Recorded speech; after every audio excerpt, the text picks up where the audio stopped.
அதிக குரல்கள் இன்றைய உலகில் கேட்கப்படுகிறது. இந்த வார நிகழ்ச்சிக்கு உங்களை வரவேற்கிறோம். எல்லாரும் சுகமா இருக்கீங்கன்னு நம்புறேன். அனைவரும் தங்கள் அபிப்பிராயத்தை கூறுகிறார்கள். கஷ்டமா இருக்கு, ஆனா இப்படி நடக்கிறதுக்காக அவ தன்னோட ஸ்தானத்தை விட்டு எல்லாவற்றையும் குறித்துதான். உங்களுக்கு எது சரியா வருதோ அதை தான் நீங்க செய்யணும்னு நான் அதற்கு நினைக்கிறேன். இயேசுவும் விதிவிலக்கல்ல. நிறைய பேர் அவரை பத்தி பேசுறத நான் கேட்கிறேன். அவரே என் கண்மலை, அவரே என் அஸ்திபாரம். அவர் செய்ததை ஜனங்கள் அவர் ஒரு ஏற்றுக்கொள்ளவில்லை. தர்மம் செய்கிறவர்னு நினைக்கிறேன். நான் சொல்றது புரியுதா? நான் அவர் ஒரு அற்புதம்னு சொல்லுவேன். அவர் உறுதியாக இருந்த விஷயத்தில் ஜனங்களுக்கு உடன்பாடு இல்லை. அவர் உண்மையா நல்ல மனுஷனா அவர் எதை பற்றியும் கவலைப்படல, நியமங்களை மாத்திரம் பின்பற்றி இவை கொண்டிருந்தார். அனைத்தையும் தாண்டி கிறிஸ்துவின் சத்தத்தை நாம் எப்படி கேட்க முடியும்? தெளிவான ஒரு குரல் இருந்தால் எப்படி இருக்கும்? காணக்கூடாத தேவனுடைய தற்ஸ்வரூபமாகிய குமாரன் இயேசு யார் என்பதை தெளிவாக உங்களுக்கு கூறுகிறார். பரலோகத்தில் உள்ளவைகளும் பூலோகத்தில் உள்ளவைகளும் யாரும் அவரை கொண்டும் அவருக்கென்றும் சிருஷ்டிக்கப்பட்டிருக்கிறது. அவர் எப்படி வாழ்ந்தார்? நம்முடைய எல்லா பாவங்களையும் மன்னித்தார். உங்கள் வாழ்வில் அவர் எப்படி இருக்கிறார்? கிறிஸ்துவின் சமாதானம் உங்கள் இருதயங்களில் ஆழக்கடவது. மேலும் கிறிஸ்துவை குறித்த இந்த விளக்கம் அவரை எல்லாவற்றிற்கும் மேலாக வைக்கிறது.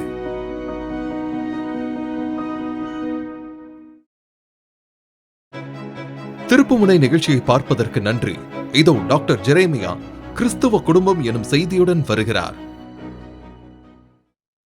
இதை வாசிக்கிற கிறிஸ்துவரை பற்றி சொல்லும்போது பவுல் இங்கே கணவன்மார், மனைவியர், பெற்றோர், பிள்ளைகள், எஜமான் மற்றும் வேலைக்காரர் என எல்லாருக்குமே இப்போ கிறிஸ்தவர்களாக இருக்கிற அவங்களுக்கு உள்ள புதிய பொறுப்புகளை பற்றி சொல்கிறாரு. பவுல் கிறிஸ்துவ குடும்பத்தை பற்றி பேச ஆரம்பித்ததும் முதலாவதாக அவர் கணவன் அப்புறம் மனைவி உறவுலேருந்து ஆரம்பிக்கிறார். முதலாவதாக மனைவிகளுக்கான அறிவுரையிலிருந்து ஆரம்பிக்கிறார். கொலாசையர் 3:18, மனைவிகளே கர்த்தருக்கு ஏற்கும்படி உங்கள் புருஷருக்கு கீழ்ப்படியுங்கள்.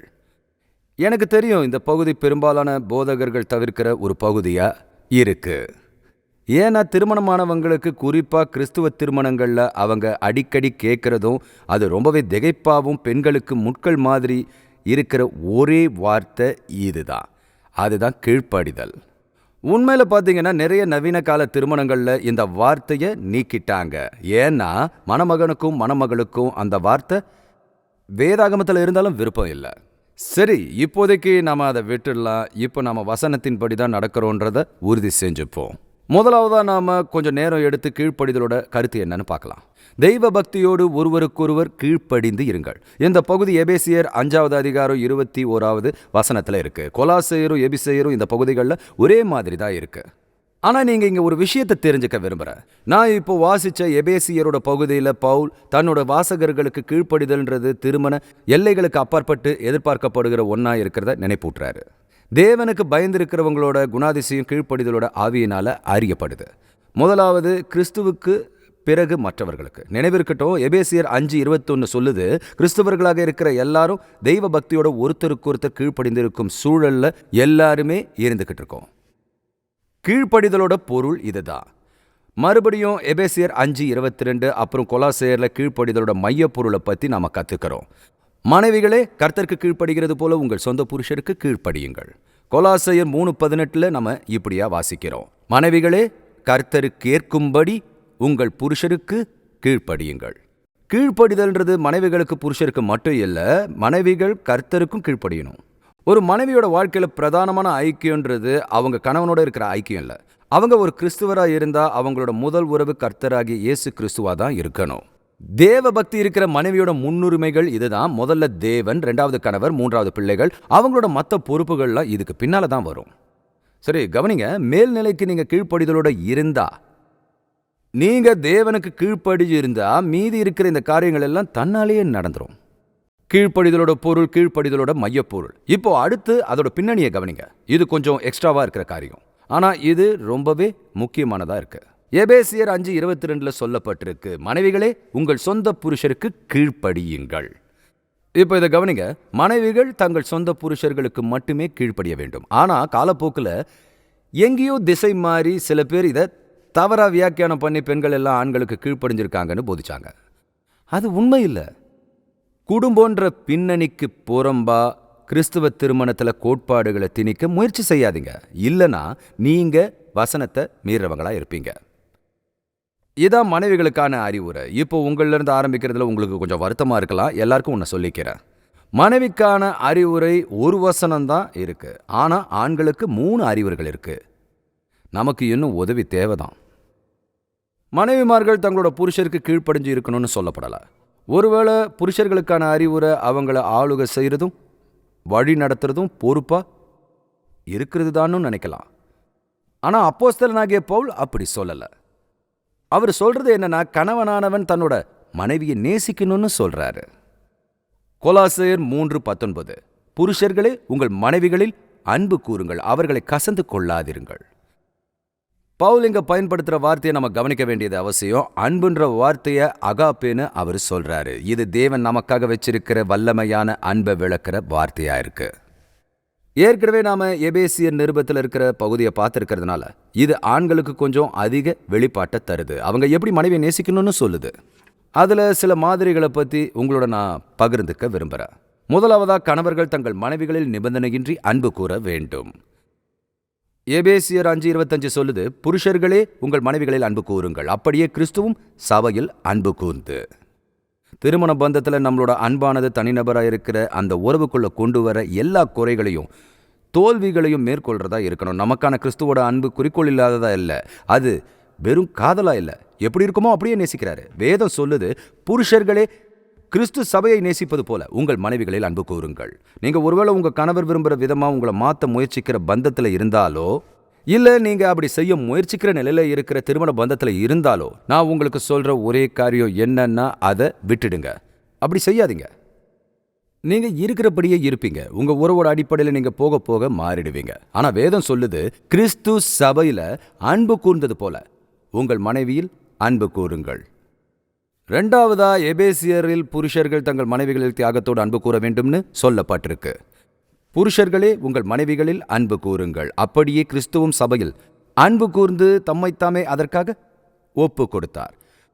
அன்பு கூறுதல்ல அதிகபட்ச நிலைக்கான சிறந்த உதாரணம் இயேசு கிறிஸ்து சிலுவைக்கு போனப்போ அவருக்குள்ள இருந்த உன்னதமான அன்புதான். அன்புக்கான விலை அதிகம். தமது மனவாட்டிக்காக இயேசு கிறிஸ்து தன்னையே கொடுத்தார். சபைக்காக அப்படின்னா தன்னுடைய மனைவியின் நலனுக்காக கணவன் தன்னையே தியாகமாக முழுவதுமாக கொடுக்க வேண்டும். புருஷனும் மனைவியும் ஒருத்தருக்கொருத்தர் ஒத்தாசையாக இருக்க தங்களோட முன்னுரிமை பட்டியலிருந்து எதையெல்லாம் விட்டு கொடுக்கணும்னு தெரிஞ்சு வச்சிருக்காங்க. அன்புன்னா தியாகம். நீங்க ஒருத்தர் நேசிச்சா, கவனமா கேளுங்க, அவங்களுக்காக எதையும் விட்டு கொடுக்க தயாரா இருப்பீங்க. அவங்களுக்காக எதையும் இழக்க தயாரா இருப்பீங்க. ஆமா, அவங்களுக்காக பணிஞ்சு போகவும் தயாரா இருப்பீங்க. ஏன்னா உங்க மேல உங்களுக்கு இருக்கிற அக்கறையை விட அவங்க மேல அதிக அக்கறையா இருப்பீங்க. நீங்க ஒருத்தர் உண்மையா நேசிக்கும் போது உங்களோட நலனை காட்டிலும் உங்களுக்கு அவங்களோட நலன் தான் முக்கியமானதா தெரியும். புருஷர்கள் தங்களோட மனைவிகளை நிபந்தனையின்றி நேசிக்க வேண்டும், தியாகத்தோடு நேசிக்க வேண்டும். அடுத்ததா, இந்த காரியத்தை செயல்படுத்துறது கொஞ்சம் கஷ்டம்தான், இருந்தாலும் முடியும்னு நான் நினைக்கிறேன். புருஷர்கள் தங்களோட மனைவிகளில் நோக்கத்தோடு அன்பு கூற வேண்டும். எபேசியர் நிருபத்தில் இங்க 26 அப்புறம் 27 வசனத்தில் சொல்லப்பட்டிருக்கு, தாம் அதை திருவசனத்தை கொண்டு தண்ணீர் முழுக்கினால் பரிசுத்தமாக்குகிறதற்கும் கரைத்திரை முதலானவைகள் ஒன்றுமில்லாமல் பரிசுத்தமும் பிழையற்றதுமான மகிமையுள்ள சபையாக அதை தமக்கு முன் நிறுத்திக் கொள்வதற்கும். இந்த 2 வசனங்களும் கிறிஸ்து நம்மை நேசிப்பதற்கு ஒரு நோக்கம் இருக்கிறத போதிக்குது. அவரோட பிரதான நோக்கமே நம்மை தமக்கு முன்பாக கரைத்திரையற்ற மகிமையுள்ள சபையாகவும் பரிசுத்தமும் பிழையற்றதுமான மனவாட்டியாக நிறுத்துவதுதான். தன்னோட மனைவியை நேசிக்கிற கணவன் தான் மனைவிக்கு முதன்மையானவன். அவ செய்யற எல்லாத்தையும் அவன் பாராட்டுறான். மனைவியும் கணவனுக்கு அப்படியே இருக்கிறாள். பவுல் சொல்றாரு, நோக்கத்தோடு உங்க மனைவிய நேசிங்க, அவளோட திறனுக்கேற்ப அவ மேல வர அளவுக்கு அவளில் அன்பு கூறுங்கள். அந்த இடத்தை அவ அடையிறதுக்கு நீங்க அவளுக்கு உதவியாக ஒரு அங்கமாக இருக்கலாம். புருஷர்கள் தங்கள் மனைவிகளில் ஆர்வத்தோடு அன்பு கூற வேண்டும். எபேசியர் 5:28 அப்புறம் 29. அப்படியே புருஷர்களும் தங்கள் மனைவிகளை தங்கள் சொந்த சரீரங்களாக பாவித்து அவர்களில் அன்பு கூற வேண்டும். தன் மனைவியில் அன்பு கூறுகிறவன் தன்னில் தான் அன்பு கூறுகிறான். தன் சொந்த மாம்சத்தை பகைத்தவன் ஒருவனும் இல்லையே. கர்த்தர் சபையை போஷித்து காப்பாற்றுகிறது போல ஒவ்வொருவனும் தன் மாம்சத்தை போஷித்து காப்பாற்றுகிறான். வேதம் சொல்லுது, ஆண்கள் தன்னை நேசிப்பது போலவே தன்னுடைய மனைவியையும் நேசிக்க வேண்டுமாம்.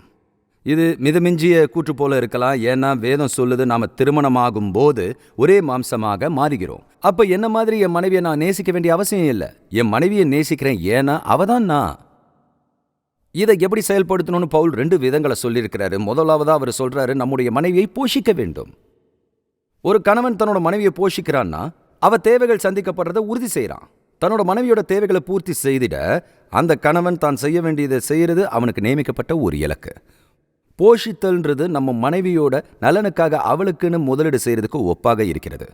தன்னோட மனைவியோட உணர்ச்சி பூர்வமான போஷாக்கிற்கு அர்த்தம் அதுதான். நம்மளால மறக்க முடியாத சில உற்சாகமூற்ற வார்த்தைகள் இங்க இருக்கு. நீ இல்லாமல் நான் பூர்ணமாக இருப்பதை உணர்வதில்லை. இத்தனை வருஷங்களா நீ என்னை பார்த்துக்கிட்டதுக்கு உன்னை பாராட்டுற, உன்னை கல்யாணம் பண்ணதுல எனக்கு சந்தோஷம்தான். உன் கூட சேர்ந்து காலையில எழுந்துக்கிறது அருமையா இருக்கு. உன்னை நினைச்சு பெருமைப்படுற. உன்னை நான் விரும்புறேன். மாலுக்கு உன் கூட சேர்ந்து புடவை வாங்க நானும் வரேன். இதெல்லாம் ஒரே அளவுல தான் இருக்கும் நண்பர்களே, நீங்க அதை புரிஞ்சுக்கணும். ஆமேன். நாம் நம்முடைய மனைவியை போஷிக்க வேண்டும், நம் மனைவியை காப்பாற்ற வேண்டும். இந்த காப்பாற்றுன்ற வார்த்தை புதிய ஏற்பாட்டில் ஒரு நர்ஸ் வியாதியஸ்தரை கவனிக்கிறதையும் ஒரு தாய் புதிதாய் பிறந்த தன்னுடைய குழந்தையை பராமரிக்கிறதையும் விளக்குது. காப்பாற்றுதல்ன்றதோட அர்த்தத்தில் ஒரு வார்த்தை இந்த காலத்தில் பெரும்பாலான கணவர்களோட அகராதியில் இல்லவே இல்லை. அந்த வார்த்தை மென்மை. நாம் எல்லாரும் வளர்ச்சி அடைஞ்ச காலத்தில் இருக்கோம், நிறைய திரைப்படங்களை பார்க்குறோம்.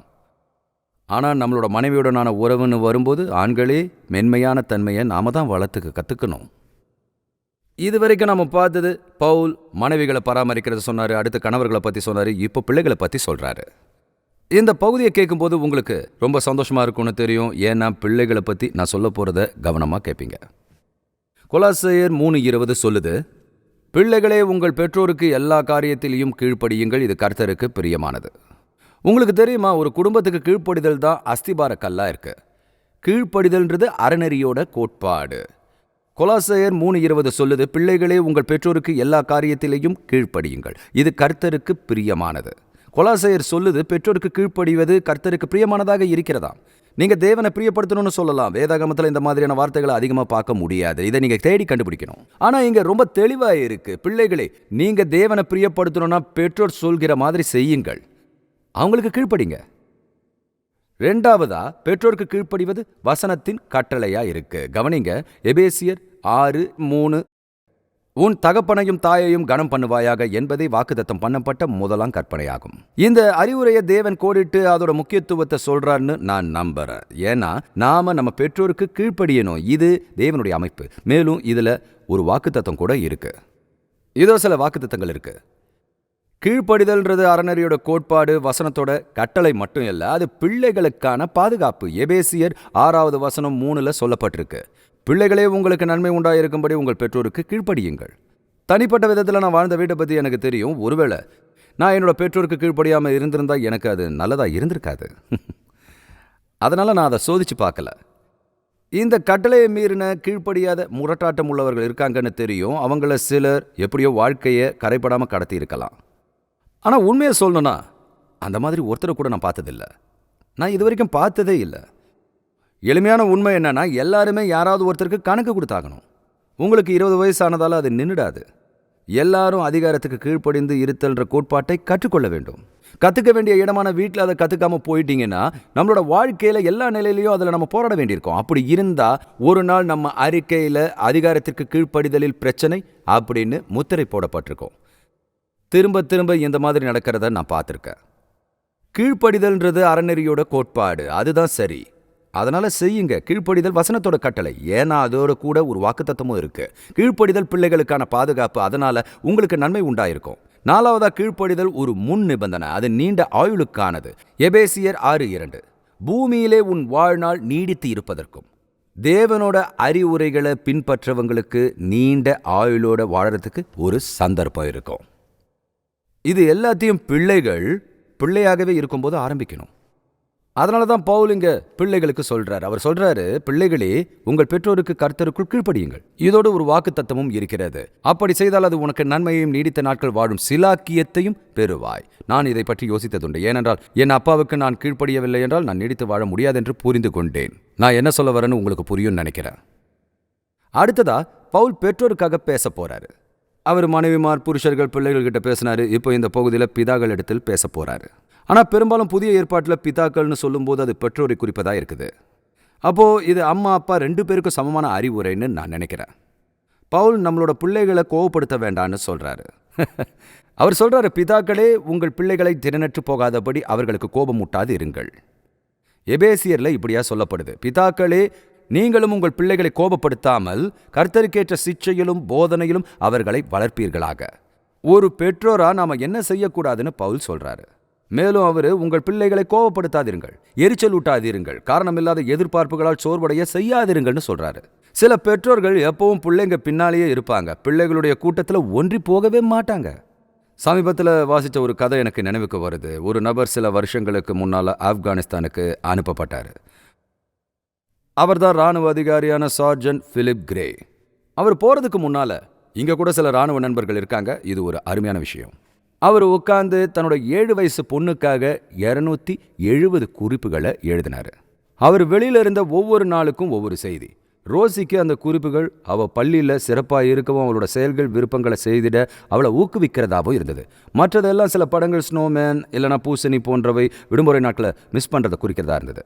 ஒவ்வொரு நாள் காலையும் அவரோட மனைவி கிறிஸ்டின் ரோசியோட லஞ்ச் பாக்ஸில் ஒரு குறிப்பை வச்சுடுவாங்க. அவரோட அப்பா அவளை எவ்வளோ நேசிக்கிறாருன்றதோட வெளிப்பாடாக அது இருந்தது. அவளோட 8வது பிறந்தநாள் முடிஞ்சு 3 நாட்களுக்கு அப்புறம் பிலிப் வந்தப்போ அவள் என்ன கேட்டான்னு உங்களுக்கு தெரியுமா? டாடி, நீங்கள் தொடர்ந்து அந்த மாதிரி குறிப்புகளை எழுதி தரீங்களான்னு. அப்படின்னா என்ன அர்த்தம்? நம்ம பிள்ளைங்களை சோர்வடைய செய்யறதுக்கு பதிலாக பெற்றோரா நாம நம்ம பிள்ளைகளை உற்சாகப்படுத்துகிற விதங்களை தேடணும். உங்களுக்கு ஒன்று சொல்ல விரும்புகிற, ஒரு சிறு பிள்ளை அந்த கலாச்சாரத்தில் வளர்றது ரொம்ப கஷ்டம். இது வரைக்கும் இல்லாத அளவுக்கு பிள்ளைகளை உற்சாகப்படுத்துறது ரொம்ப அவசியம். ஏன்னா அவங்கள உற்சாகப்படுத்துறது அவங்க முன்னேற்றத்துக்கு உதவி செய்யும். அவங்க தப்பு செஞ்சால் அவங்கள கண்டிக்கணும். ஆனால் நான் ஒரு விஷயத்தை பற்றி யோசித்தேன். தற்செயலாக ஒருபோதும் உங்கள் பிள்ளையை நீங்கள் கண்டிக்கவே கூடாது. தற்செயலாக நடக்கிறது உண்டு. தற்செயலான காரணங்களுக்காக நம்ம பிள்ளைகளை தண்டிக்கிறது இல்லை. கவனிங்க, அவங்க வேணும்னே சில காரியங்களை செய்யும்போது அது தற்செயலாக நடந்த விஷயமா நீங்கள் ஆராய்ச்சி செய்ய அவசியம் இல்லை. ஆமீன். சரி, இப்போ உங்களை நான் உற்சாகப்படுத்துகிறேன். இதை நான் வரலாற்றோட கண்ணோட்டத்திலையும் குடும்பங்களை பார்த்து அதோட மத்தியில் வளர்ந்ததாலையும் சொல்கிறேன். இதை நல்லா கவனிங்க. அம்மா அப்புறம் அப்பாக்களே, நீங்கள் என்ன செஞ்சாலும் உங்கள் பிள்ளைகளை நேசிக்கிறீங்கன்னு எனக்கு தெரியும். ஆனால் அவங்கள உற்சாகப்படுத்தபடி உங்கள் பாதையை விட்டு கொஞ்சம் வெளியே வாங்க. குடும்பமாக நாங்கள் செஞ்ச ஒரு காரியம் என்னன்னு உங்கள் எல்லாருக்கும் நல்லா தெரியும். ஏன்னா நீங்கள் கவனிச்சுட்டு தான் இருந்தீங்க. அவங்க வாழ்க்கையில் முக்கியமான எந்த ஒரு தருணங்களையும் நாங்கள் எப்பவும் தவற விட்டதே கிடையாது. நான் ஃபுட்பால் விளையாட்டுகளுக்கு போயிருக்கேன், சாக்கர் விளையாட்டுகள், பேஸ்பால் விளையாட்டுகள், பேஸ்கெட் பால் விளையாட்டுகள். இப்போ நான் திரும்பி பார்க்கும்போது என்னோட நேரத்தில் அது மிக சிறந்த முதலீடாக இருக்குது. எனக்கு எது ரொம்ப சந்தோஷமான விஷயம் தெரியுமா? இப்போ என் பிள்ளைகளும் அவங்க பிள்ளைகள்கிட்ட அதே மாதிரி நடந்துக்கிறத பார்க்கறது தான். பெற்றோராக இருக்கிறத நம்ம எப்படி கற்றுக்கிட்டோம் தெரியுமா? நம்ம பெற்றோரை பார்த்து தான் பெற்றோராக இருக்க கற்றுக்கிட்டோம். அவங்கள பார்க்கும்போது நான் சொல்லுவேன், நீ சொல்கிறது தான் சரியான காரியம். நம்மளோட பெற்றோரை பார்த்து தான் பெற்றோராக இருக்கிறத நம்ம கற்றுக்கிறோம். உங்கள் பிள்ளைகள் அவங்கள நீங்கள் எப்படி நடத்துறீங்கன்றதை வச்சு தான் அவங்களும் எப்படி பெற்றோராக இருக்கணுன்றத கற்றுக்கிறாங்க. சரி, இங்கே கணவன், மனைவி, பிள்ளைகள், பெற்றோர்னு அவங்களுக்கு அறிவுரைகள் இருந்தது. இப்போ அடுத்த பகுதியில் கொஞ்சம் கடினமானது. ஏன்னா இது வேலைக்காரர்களுக்குன்னு சொல்லப்பட்டிருக்கு. கொலோசையர் 3:22 வேலைக்காரரை சரீரத்தின்படி உங்கள் எஜமான்களாய் இருக்கிறவர்களுக்கு எல்லா காரியத்திலையும் கீழ்ப்படிந்து நீங்கள் மனுஷருக்கு பிரியமாக இருக்க விரும்புகிறவர்களாய் பார்வைக்கு ஊழியம் செய்யாமல் தேவனுக்கு பயப்படுகிறவர்களாக கபடமில்லாத இருதயத்தோடு ஊழியம் செய்யுங்கள். எங்க கிறிஸ்துவன்னா சந்தை வெளிகளோட கூச்சல்ல, நெரிசல்ல, மன அழுத்தத்தில் வேலை செய்கிற நிலைன்றதை அறியறோம். இந்த பகுதியில் வேலைக்காரன்ற வார்த்தையோடு ஆரம்பிக்கிறது அடிமையை குறிக்குது. இந்த அறிவுரை சொல்லப்பட்ட காலத்தில் ரோமர்கள் தான் உலகத்தோட பெரும்பாலான இடங்களை ஆண்டு வந்தாங்க. அந்த நாட்களில் எனக்கு தெரிஞ்சு இந்த உலகத்தில் சுமார் 6 மில்லியன் அடிமைகள் இருந்தாங்களாம். புதிய ஏற்பாட்டு காலத்தில் பெரும்பாலான வியாபாரங்கள் குடும்பத்தினரால் நடத்தப்பட்டு வந்தது. இன்னைக்கு தொழிலாளர்கள்னு நாம் சொல்கிற கிட்டத்தட்ட எல்லா மக்களும் அன்னைக்கும் அடிமைகள், வேலையாட்கள்ன்ற பட்டியலில் தான் இருந்தாங்க. இவங்களுக்காக பேசுறதுனால பவுல் அடிமைத்தனத்தை வலியுறுத்தி பேசலை. ஆனால் அவர் அங்கே இருந்த சூழ்நிலையை பற்றி பேசுகிறாரு. அதுதான் பல காலமும் இன்னமும் நடந்துக்கிட்டு இருக்கு. இப்போ இந்த மாதிரியான நிலையில் இருக்கிறவங்களில் சில பேர் கிறிஸ்துவர்களாகவும் இருக்காங்க. இந்த அடிமைகள் விவசாயிகள், அப்புறம் துப்புரவு பணியாளர்கள், கல்வியாளர்கள், ஆயாமார்கள், கடைக்காரர்களாக இருந்தாங்க. அவங்களில் சிலர் கிறிஸ்துவ விசுவாசத்துக்குள்ளே வந்துட்டு இருந்தது பவுலுக்கு தெரியும். அப்படிப்பட்ட கிறிஸ்துவ அடிமைகள் ராஜ்யத்தோட எல்லா இடத்துலையும் எஜமான்களோட கைகளில் ஒரே மாதிரியாக நடத்தப்படுற அனுபவத்தை பெற்றிருந்தார்கள். அவங்க எஜமானர்களில் சிலர் கொடூரமாகவும் இருந்தாங்க. சில பேர் அவங்கள அவங்க குடும்பத்தார் போல கனிவா, தயவா நடத்தினாங்க. அவங்கள சிலர் கிறிஸ்துவுக்குள் சகோதரராக இருந்தாங்க. மற்றவங்க புறஜாதியராக இருந்து அவங்களோட விசுவாசத்தை பகைச்சு விரோதிக்கிறவங்களா இருந்தாங்க. இங்க பவுலோட வார்த்தைகள் அவங்கள எல்லா சூழ்நிலைகள்லையும் தழுவக்கூடியதா இருக்கு. நம்ம சூழ்நிலையிலையும் இந்த வார்த்தைகளை நாம தழுவிக்க முடியும். பவுல் இன்னும் அழுத்தமா சந்தை வெளிகள்ல அதிகாரத்திற்கு உட்பட்டிருக்கிறவங்களுக்காக இந்த அறிவுரையை சொல்றாரு. அவன் எப்படி செயல்படணும், அவன் எப்படி வாழணும், அவன் எப்படி வேலை செய்யணும். பவுல் இந்த கேள்விகளுக்கு பதில் தர தயாரா இருக்காரு. அவர் என்ன சொல்றாருன்றதை நம்ம பார்க்க போறோம். முதலாவதா வேலைக்காரர்களோட செய்கைகளை பத்தி பேசுறாரு. இன்னைக்கான உலகத்துல இது அபியாசத்தை பத்தி குறிக்குது. வேலைக்காரரே உங்கள் எஜமான்களுக்கு எல்லா காரியங்களிலேயும் கீழ்ப்படியுங்கள். வேதம் ரொம்ப தெளிவா நம்ம எப்படி வேலை செய்யணும், எப்படி செயல்படணும், நம்மளோட செய்கைகள் நம்மளை பார்க்குறவங்களுக்கு எப்படி சாட்சியா இருக்கணும்னு சொல்லுது. இங்க தேவைப்படுற ஒரே செய்கை கீழ்ப்படிதல் தான். சரி, அவனோட வேலையை கவனிங்க. சரீரத்தின்படி உங்களுக்கு எஜமானா இருக்கிறவர்களுக்கு எல்லா காரியத்திலையும் கீழ்ப்படியுங்கள். உங்களுக்கு மேல அதிகாரத்துல தேவன் நியமிச்சிருக்கிற ஆண்கள் அப்புறம் பெண்களுக்கு வேலை செய்யறது தான் அவங்களோட வேலை. உங்க எஜமான் கிறிஸ்துவரா இருக்கிறதுனால இந்த கீழ்ப்படிதல்ன்றது அங்க மங்கி போறது கிடையாது. ஏன்னா நீங்க ஒரு கிறிஸ்துவருக்காக வேலை செய்றீங்கன்னு சொன்னா உங்க பொறுப்புகளை அது மங்கிட செய்திடாது. பொறுப்புகள் இன்னும் அதிகமாகும். நீங்க 2 பேரும் சகோதரர்கள், நீங்க செய்யற வேலை ராஜ்யத்தில் தாக்கத்தை ஏற்படுத்தும். அதனால முழு இருதயத்தோடு அதை செய்யணும். அதை தான் அடுத்த கோட்பாடு சொல்லுது. நீங்கள் மனுஷருக்கு பிரியமாயிருக்க விரும்புகிறவர்களாக பார்வைக்கு ஊழியம் செய்யாமல் தேவனுக்கு பயப்படுகிறவர்களாக கபடமில்லாத இருதயத்தோட ஊழியம் செய்யுங்கள். எதை செய்தாலும் அதை மனுஷர்களுக்கு என்று செய்யாமல் கர்த்தருக்கென்றே மனப்பூர்வமாய் செய்யுங்கள். இப்போ அவர் சொல்ற இந்த மனுஷருக்காக பிரியமாயிருக்க பார்வைக்காக செய்யாதீர்கள்ன்றதை புரிஞ்சுக்கிறதுல எந்த பிரச்சனையும் இல்லை. அப்படின்னா ஒருத்தர் உங்களை பார்த்துக்கிட்டு இருக்காங்கன்னு சொன்னா நீங்க கடினமா வேலை செய்வீங்க. அவங்க உங்களை பார்க்காத போது நீங்க உங்க இஷ்டப்படி நடந்துக்க நினைக்கிறவங்களா இருப்பீங்க. வேதம் சொல்லுது மனுஷரை பிரியப்படுத்தும்படி இதை செய்யாதே. கவனிங்க, நீங்க ஒரு கிறிஸ்துவரா இருந்தா நீங்க இதை நல்லா புரிஞ்சுக்கணும். நீங்க வேலை செய்யும் போது உங்களுக்கு எஜமா இங்க பூமியில இருந்து பார்க்கிற மனுஷன் இல்ல. அந்த நபர் கிறிஸ்துவர்களாக இல்லாதவர்களால புரிஞ்சிக்க முடியாத ஒருத்தர். அவர் மேலிருந்து உங்களை பார்த்துக்கிட்டே இருக்காரு. நான் கொலோசையர் 3:23 பல வருஷங்களுக்கு முன்னால என்னோட வாழ்க்கையை தெரிஞ்சுக்கிட்டேன். இந்த வசனத்தை ஒரு 1000 தடவைக்கு மேல வேதாகமத்திலையும் புத்தகத்திலையும் கடிதங்களோட முடிவிலையும் நான் எழுதியிருக்கேன். இதை பற்றி நிறைய முறை பிரசங்கிச்சிருக்கேன். இருந்தாலும் நீங்கள் வேதாகமத்தோட இந்த பின்னணியை இதை பார்த்து புரிஞ்சுக்க விரும்புகிறேன். நம்மளோட கிறிஸ்துவ வாழ்க்கையை நாம் எப்படி வாழணுன்றதை நமக்கு விவரித்து இது சொல்லுது. இதை கவனிங்க, நீங்கள் எதை செய்தாலும் கர்த்தருக்கென்றே மனப்பூர்வமாய் செய்யுங்கள். அதோட கூட அப்படி செஞ்சால் அதுக்கு பலன் வரும்னு சொல்கிறாரு. நீங்கள் கர்த்தராகிய கிறிஸ்துவை சேவிக்கிறதுனாலே சுதந்திரமாகிய பலனை கர்த்தராலே பெறுவீர்கள் என்று அறிந்து செய்யுங்கள். அநியாயம் செய்கிறவன் தான் செய்த அநியாயத்திற்கேற்ற பலனை அடைவான். கடைசியாக ஒரு காரியத்தை பார்த்து முடிக்க இருக்கோம். கிறிஸ்துவ குடும்பத்தில் இருக்கக்கூடிய பலதரப்பட்ட கதாபாத்திரங்களை பற்றி நாம் பேசினோம். அதில் கடைசியாக எஜமான்களுக்கான அறிவுரையில் வந்து நிற்கிறோம். பவுல் எஜமான்கள்கிட்ட விரும்புகிற காரியம் இதுதான். உங்கள் வேலைக்காரர்களை மதிக்க வேண்டும்.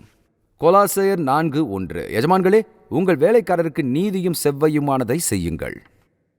நீங்க கிறிஸ்துவரா இருந்து ஒரு எஜமானனா இருந்தா, ஒரு தலைவரா இருந்தா உங்களோட தரத்துல ஒரு வித்தியாசம் இருக்கணும். உங்களுக்காக வேலை செய்யறவங்களோட வெற்றியில ஆர்வம் உள்ளவரா நீங்க இருக்கணும். அவங்க வெற்றியாளரா இருக்க நீங்க உதவி செஞ்சா அவங்க உங்களை வெற்றியாளரா ஆக்கிடுவாங்க.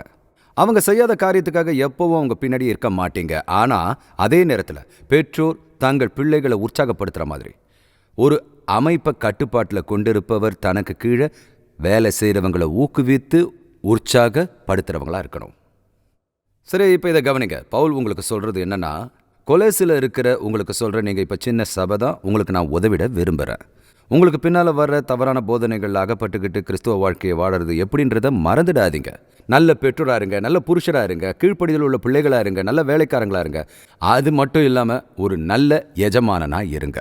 ஏன்னா எல்லாத்துக்கும் கிறிஸ்துவே மையமாக இருக்காருன்னு சொல்கிறாரு. சரி, இப்போ சில வார்த்தைகளை சொல்லி நான் முடிச்சுக்க விரும்புகிறேன். கொலோசையரோட 3வது அதிகாரம் ஆரம்பிக்கிற விதம் எப்படின்னா, உங்களுக்கு ஞாபகம் இருக்கா? நாம் பூமிக்குரியவைகளை இல்லை மேலானவைகளை விரும்பி நாடணும்னு சொல்லுது. நம்ம மேலானதை நாடணும். நீங்கள் வீட்டுக்கு போய் முதல் சில வசனங்களை வாசிங்க. பவுல் கொலோசை விசுவாசிகளுக்கு சொல்கிறாரு, நீங்கள் கடந்து வர இந்த காரியங்களை நீங்கள் நிச்சயம் எதிர்கொள்ளணும். இதுக்கு மதியில் தேவனையே நோக்கி இருக்கிறதுல உறுதியாக இருங்க. பரலோக கண்ணோட்டமே இல்லாதபடி பூமிக்குரிய காரியங்களில் முழுகிடாதீங்கன்னு சொல்கிறாரு. இந்த அதிகாரம் தனித்துவமான விதத்தில் முடியுது. அதை நான் உங்களுக்கு சொல்ல விரும்புகிறேன். மனைவிமார் தங்களோட சொந்த புருஷர்களுக்கு கீழ்ப்படிய அறிவுறுத்தப்பட்டாங்க. அதுதான் தேவனுக்கு ஏத்ததா இருக்கு. கிறிஸ்து சபையை நேசிச்ச மாதிரி புருஷர்கள் தங்களோட மனைவிகளை நேசிக்கணும். பிள்ளைகள் எல்லா காரியங்களையும் பெற்றோருக்கு கீழ்ப்படியணும். அது கர்த்தருக்கு பிரியமானதுன்னு சொன்னாரு. வேலைக்காரர்கள் தங்கள் எஜமானர்களுக்கு கீழ்ப்படியணும். அப்படி செஞ்சா அவங்க கர்த்தராகிய கிறிஸ்துவுக்கு ஊழியம் செய்கிறவங்களா இருக்காங்க. பரலோகத்தில் எஜமான்களுக்கு ஒரு எஜமான் இருக்கிறதா அவங்களுக்கு ஞாபகப்படுத்தப்பட்டுச்சு. உங்களுக்கு புரியுதா? இந்த எல்லா உறவுகளும் ஒருத்தருக்கு ஒருத்தர்னு இருந்தாலும் அதுல பிரதானமா இருக்கிறது தேவன் தான். மனைவிமார்களே கணவர்களுக்கு கீழ்ப்படிந்து இருங்கள். அப்போ நீங்க தேவனுக்கு கீழ்ப்படிஞ்சிருப்பீங்க. புருஷர்களே மனைவிகளில் அன்பு கூறுங்கள், ஏன்னா கிறிஸ்து சபையில் அன்பு கூர்ந்தார். பிள்ளைகளே, உங்கள் பெற்றோருக்கு கர்த்தருக்குள் கீழ்ப்படியுங்கள். இது நியாயம். இந்த முழு பகுதியிலையும் நீங்க சரியா கவனிச்சிருந்தா தெரியும், இயேசு கிறிஸ்துவை எல்லாத்துக்கும் மையமா இருக்காரு. என்ன கவனிங்க, நம்ம கிறிஸ்துவரா இருக்கிறதுனால நம்ம வித்தியாசமா இருக்கோம். ஏன்னா வீட்டில் இருக்கிற நம்முடைய உறவுகளுக்குள்ள கிறிஸ்து இருக்காரு. அப்போ அந்த உறவோட தரம் புதியதா இருக்கணும். எல்லாம் ஒரே ராத்திரியில நடந்துடாது. ஆனால் நம்ம கர்த்தருக்கு நம்ம கீழ்ப்படுத்தப்படும் போது ஒவ்வொன்றா சம்பவிக்கும். நாம் சிறந்த கணவனாக இருக்கணும், சிறந்த மனைவியாக இருக்கணும், சிறந்த பெற்றோராக இருக்கணும், அதிக கீழ்ப்படுதல் உள்ள பிள்ளைகளா, சிறந்த வேலையாட்களா, சிறந்த எஜமானனாக இருக்கணும். ஏன்னா கிறிஸ்துவே மையமாக இருக்காரு. கிறிஸ்துவை எல்லாமுமானவர். இந்த செய்தி தொடரோட தலைப்பு எல்லாவற்றிற்கும் மேலான கிறிஸ்து. நாம இன்னைக்கு பேசின எல்லாத்தையும் விட ரொம்ப முக்கியமானவர் அவர் தான். அதை புரிஞ்சிக்க கிறிஸ்துவோட நாம இருக்கிற உறவு தான் முக்கியம்னு பவுல் இங்க சொல்லும்போது, உங்க வாழ்க்கையோட மையமா இருக்கிற கிறிஸ்துவை நீங்க கனம் பண்ண வேண்டும் என்றால் நீங்க எப்படி வாழ்றீங்கன்றத பாதிக்கக்கூடும். வீட்டில் எப்படி நடந்துக்கிறீங்க, வேலை ஸ்தலத்தில் எப்படி இருக்கீங்க, பெற்றோரா எப்படி நடந்துக்கிறீங்க. கிறிஸ்து வித்தியாசத்தை ஏற்படுத்துகிறவர். கிறிஸ்துவ அறியாதவங்களுக்கு இது எந்தவித அர்த்தத்தையும் கொடுக்காது. எனக்கு தெரிஞ்சு தங்களோட இருதயத்தில் பரிசுத்த ஆவி இல்லாத கிறிஸ்துவை கொண்டிராதவர்களுக்கு நான் இன்னைக்கு சொன்ன இந்த காரியங்களை செய்கிறது சுலபமாக இருக்குன்னு எனக்கு தோணலை. ஆனால் உங்களுக்கு ஒன்று சொல்லிக்கிற, மாம்சத்தில் உங்களுக்கு எதெல்லாம் சாத்தியமாக இல்லையோ, கிறிஸ்து உங்கள் இருதயத்தில் இருக்கும்போது அவர் இல்லாமல் நீங்கள் செய்ய முடியாத காரியங்களை அவர் இருந்து உங்களை செய்யும்படி பலப்படுத்திடுவார். அது உங்களுக்கு முன்னால் ஒரு கேள்வியை வைக்கும்படி செய்யுது. உங்களுக்கு கிறிஸ்துவ தெரியுமா? அவர் உங்கள் வாழ்க்கையில் இருக்காரா? உங்களுக்குள்ள, உங்கள் இருதயத்துக்குள்ள அவருக்கு ஒரு இடம் இருக்கா? நீங்கள் எப்போவாது சுவிசேஷத்தை கேட்கும்போது ஒரு தீர்மானத்துக்குள்ளே வந்து நான் கிறிஸ்துவை நம்புறேன்னு சொல்லியிருக்கீங்களா? ஏதோ ஒரு விதத்தில் அப்படியே கிறிஸ்து உங்கள் மேலே வந்துட மாட்டார். உங்கள் இருதயத்தில் வாசம் பண்ணும்படி வராரு. ஏன்னா நீங்கள் அவரை சொந்த ரட்சகராக ஏற்றுக்க முடிவெடுக்கிறீங்க. இன்றைக்கி உங்களை பார்த்து நான் கேட்குறேன், நீங்கள் ஒருவேளை கிறிஸ்தவராக இல்லைனா, இந்த அறையிலிருந்தோ இல்லைனா ஊடகங்கள் மூலமாகவோ இதை கேட்டுக்கிட்டு இருந்தாலும் சரி, நீங்கள் இயேசுவை நம்புறீங்களா? நீங்கள் கேட்கலாம், பாஸ்டர் ஜெரமையா, என் பாவங்களை கிறிஸ்து மன்னிப்பாரான்னு. நான் உங்களுக்கு ஒன்று சொல்கிறேன், உங்கள் கணவருடனான உங்கள் உறவை அவர் மாற்றுவார். உங்களை சிறந்த பெற்றோராக மாற்றுவார், உங்களை சிறந்த வேலைக்காரராக மாற்றுவார். நீங்கள் முதலாளியாக இருந்தால் உங்களை ஒருத்தருக்கு சிறந்த முதலாளியாக வைப்பார். முதலாவதாக உங்கள் வாழ்க்கைக்குள்ளே அவரை வர சொல்லி நீங்கள் கூப்பிடணும். பிரியமான சகோதர சகோதரிகளை, ஒரு விஷயத்தை நான் யோசிக்கிறேன். சுவிசேஷமானது இன்னைக்கு தள்ளப்பட்டிருக்கு. இதை நீங்கள் விட்டுட எனக்கு மனசு இல்லை. நான் இன்னைக்கு பேசின காரியங்களில் நடக்கிறத பார்க்கும்படி நீங்கள் முதலடியை எடுத்து வைங்க. இயேசு கிறிஸ்துவை உங்களோட சொந்த ரட்சகராக ஏத்துக்குங்க.